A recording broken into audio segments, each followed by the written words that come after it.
திருச்சிற்றம்பலம்.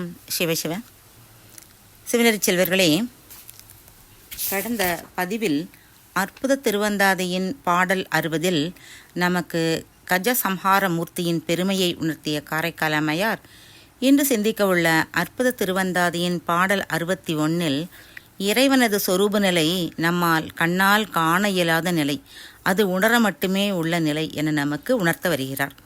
இப்போது பாடலை கேளுங்கள். பாடல் 61. அன்றும் திருவுருவம் காணாதே ஆட்பட்டேன், இன்றும் திருவுருவம் காண்கிறேன், என்றும் தான் எவ்வுருவோம் நும்பிரான் என்பார்கட்கு என்னுரைக்கேன், எவ்வுருவோ நூறுவம் ஏது. இப்போ இந்த பாட்டில் அன்றும் திருவுருவம் காணாதே ஆட்பட்டேன் என்ற முதல் வரியிலே அன்றுங்கிறது எதை குறிக்குதுன்னா, இந்த காரைக்கால் அம்மையார் உலகிலே இருந்து அருள்விளக்கம் பெறாத இளம் பருவமாகிய அந்த நாளிலே என்று சொல்கிறார். அப்படி சிறு குழந்தையாக இருக்கக்கூடிய நாளிலேயே உனது அழகிய வடிவம் இன்னதென அறியாமலே நான் உனக்கு ஆட்பட்டேன் என்று இறைவனிடம் சொல்கிறார்.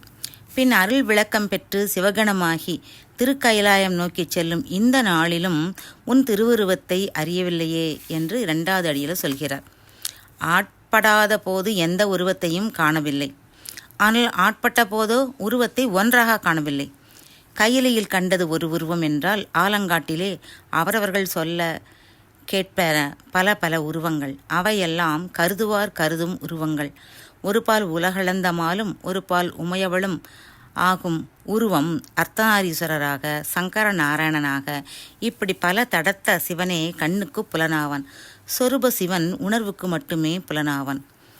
திருவருட்பயன் என்ற சாத்திரம் சொல்லுமே, அருவும் உருவம் அறிஞர்க்கு அறிவாம், உருவும் உடையான் உளான் என்று. இப்போ நம்முடைய காரைக்கால் அம்மையார் இறைவனிடம் ஒரு கேள்வி கேட்கிறார். இறைவனே, என்னிடம் மற்றவர்களெல்லாம் கேட்கிறார்கள், உங்கள் பெருமான் எத்தகைய உருவம் உடையான்? அப்படி கேட்பவர்களுக்கு நான் என்ன பதில் சொல்வேன்? நீதான் சொல்ல வேண்டும். என்றைக்கும் உன் வடிவம்தான் யாது, எங்கும் நிறைந்த உனக்கு உருவம்தான் ஏது என்று கேட்கிறார். காரைக்கால் அம்மையாரின் இதே கருத்தை அப்பர் சுவாமிகளுடைய திருநாகேஸ்வர பதிகத்திலே காணலாம். தலையானை எவ்வுலகும் தான் ஆனானை, தன்னுருவம் யாவர்க்கும் அறிய ஒணாத நிலையானை, தன்னுருவம் யாவர்க்கும் அறிய ஒண்ணாத நிலையானை என பாடுவார். இப்படி இவர் சொல்வது கடும்பகல் நட்டமாடி என துவங்கும் ஒரு பாடலை நமக்கு நினைவூட்டும். இறைவனின் திருவுருவத்தை தங்கள் கண்ணால் கண்ட அருளாளர்கள் ஒரு சிலரே. அவர்கள் கூறிய அடையாளங்களை கொண்டுதான் நாம் இறைவன் இப்படி இருப்பான் என நமது நினைவிலே நிறுத்தி வழிபடுகின்றோம். அவ்வாறு இறைவனை கண்ட அருளாளர்களும் தாங்கள் கண்ட தோற்றத்தை முழுதும் வார்த்தைகளால் வடிக்கவோ அல்லது சிற்பமாக செதுக்கவோ அல்லது ஓவியமாக வரையவோ திறன் படைத்தவர்களா என்றால் அதுவும் இல்லை என்று அப்பர் பெருமான் சொல்கிறார். கோவணம் உடுத்தவாறும் கோளறுவு அசைத்தவாறும் தீவனச் சாம்பல் பூசி திருவுரு இருந்தவாறும் பூவன கிழவனாரை புலியுரி அரவனாரை ஏவனச் சிலையனாரை யாவரை எழுதுவாரே அப்படின்னு கேட்குறார். இறைவன் திருவுருவ காட்சியை காணவே அவன் அருள் வேண்டுமல்லவா? அவனுக்கு ஒப்பாக சொல்ல எவரும் இல்லை. அவன் ஓர் ஊரிலே உரைபவனும் இல்லை. அவனது உருவத்துக்கு ஊமை ஏதும் இல்லை. எனவே இறைவனின் நிறம் இன்னது அவனுக்கு என ஊமையாக சொல்ல இந்த பொருள்கள் ஏதாவது உண்டா என்றால் ஒன்றும் சொல்ல முடியாது. அதைத்தான் சொல்லுவார், ஒப்புடைய நல்லன் ஒருவ நல்லன் ஓர் ஊர நல்லன் ஓர் ஓமன் இல்லி, அந்நிறமும் அவ்வண்ணமும் அவனருளே கண்ணாக காணினல்லால் இப்படியன் இந்நிறத்தன் இவ்வண்ணத்தன் இவன் என்று எழுதி காட்டவனாதே என்று சொல்வார். அவ்வாறே இறைவனுடைய திவ்ய தரிசனத்தை அருட்கண்ணால் தரிசித்த பெரியவர்கள் புறக்கண்ணிலும் அவனை காணுகிறார்கள். அப்போ சொல்கிறாங்க, திருக்கண்டேன் பொன்மேனி கண்டேன், திகழும் அருக்கன் அணிநிறமும் கண்டேன் என பிரமிதமும் கொள்கிறார்கள். அப்படி சொன்ன வடிவத்தை கல்லாலும் செம்பாலும் வடித்து தரிசிக்க செய்கிறார்கள். கோவிலில் காணும் இவ்வுருவங்களை அன்பு மீதூர உள்ளத்திலே தியானிக்கிறார்கள். அவர்கள் பக்குவத்துக்கு ஏற்றபடி பயன் உண்டாகிறது. அன்பு அதிகமாக அதிகமாக உள்ள காட்சியிலே ஒளி உண்டாகிறது. அருளாளர்கள் கண்ட காட்சியை அவர்களும் காண்பார்கள். பிறகு ஜோதி வடிவமாய் தரிசிப்பார்கள். இறைவனானவன் அருவத்திலிருந்து உருவமாகவும் வடிவமாயும் இறங்கி வருகிறான். தொடக்கத்தில் உருவம் கண்டு அன்பு செய்தவர்கள் மெல்ல மெல்ல பக்குவமடைந்து ஞானம் பெற்று முக்தி நிலை பெறுவர். அதற்கான படிமுறைகள்தான் சரியை, கிரியை, யோகம், ஞானம் என்பன.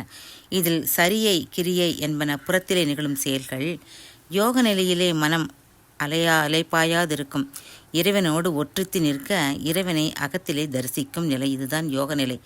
இதற்கு மேல் ஞான நிலையில் இறைவனை அகண்ட ஜோதியாகி கண்டு அதிலேயே அமிழ்ந்திருப்பார்கள். காண்பான், காணப்படும் பொருள், காட்சி ஒன்று என்று இல்லாத அனுபவம் உண்டாகும். காரைக்கால் அம்மையார் ஆரம்ப கட்டத்தில் கோயிலுள்ள உருவத்தை கண்டு வழிபட்டார். எப்போ? சிறு வயதிலே. அப்போது இறைவனது இயல்பான திருவுருவத்தை காணும் நிலை உண்டாகவில்லை. ஆனால் பக்தி உணர்ச்சி குறையவில்லை. அப்பதான் பாடுகிறார், அன்றும் திருவுருவம் காணாதே ஆட்பட்டேன் என அந்த நிலையை. இப்போது பக்குவமடைந்த நிலை அருள் பெற்று சிவபூத நற்கணத்திலே ஒன்றாக பெற்று அதனால் உலகை விட்டு திருக்கைலையை அடையச் செல்லும் நிலை. இப்போதும் அவருக்கு திருவுருவம் தோன்றவில்லை. அதிலே கரைந்துவிட்ட பிறகு அதை தனியே பார்க்க முடியுமா? இப்போ நமக்கு இருட்டில் கண்ணு தெரியுமா? தெரியாது. ஆனால் ஜெகஜோதியான சூரியனை பார்க்கும்போது கண் நல்லா தெரியுதா? அப்பவும் கண்ணை கூசிக்கொண்டு கண்ணை திறக்க முடியாமல் இருப்போம். அப்பவும் நம்ம கண் தெரியாது தான். ஆக இந்த 2 நிலைகளிலும் கண் பார்க்கும் ஆற்றலை இழந்தாலும் 2 நிலைகளும் ஒன்றல்ல. ஒன்று தாழ்ந்த நிலை, மற்றது உயர்ந்த நிலை. கீழே இருப்பவனுக்கும் ஏணி வேண்டாம், மேலே இருப்பவனுக்கும் ஏணி வேண்டாம். இந்நிலைகளையே காரைக்கால் அம்மையார் சொல்கிறார். முதல் நிலை வடிவமாக கண்டு இயற்கை உருவத்தை காணும் ஆற்றல் பெறாத நிலை. அடுத்ததோ உருவத்தை காணும் ஆற்றலை இழந்த நிலை. இது எல்லோருக்கும் விளங்காத நிலை. விக்கிரகத்தை வணங்குவதால் என்ன பயனை நினைக்கிறார்கள் அவர்கள். காரைக்கால் அம்மையாரை அவர்கள் கேட்கிறார்களாம், உங்கள் பெருமானுக்கு நிலையான உருவம் உண்டோ? என்றைக்கும் உள்ள உருவம்தான் எது?